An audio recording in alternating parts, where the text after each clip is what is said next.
Well, how far are you away from a slippery slope? I'm talking about temptation. It generally doesn't come up and grab us around the throat or swamp us tsunami-like and take us off kicking and screaming against our will. Rather, it's a lot more subtle than that. It creeps up almost unnoticed and it's there.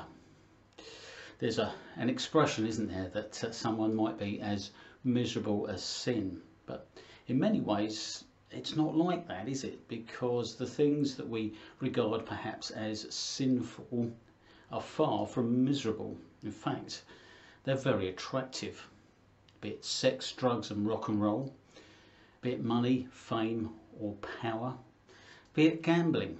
There's always a bit of an exciting edge to it.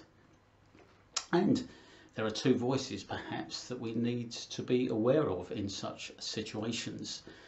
The first one comes from the outside. It's the world saying to us, hey, enjoy, have a bit of fun. Everyone's doing it. That's what all the cool people are up to. You only live once. The other voice is internal and it says, do you know what? I'm in control. I'm the master of my own destiny. I could stop this whenever I want. The truth of the matter, well, that may well be a long way away. So what to do if you find yourself on the verge of a slippery slope? Because after all, it's only designed to go one way. Well, two things I guess come to mind. The first one takes willpower, and that's just to stay well clear of the things that are tempting you. Don't touch with a barge pole. Avoid at all costs.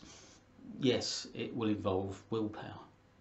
The second one takes courage, and that's to admit there's a problem, come to terms with the situation, and go and get help, speak to someone, consult some experts.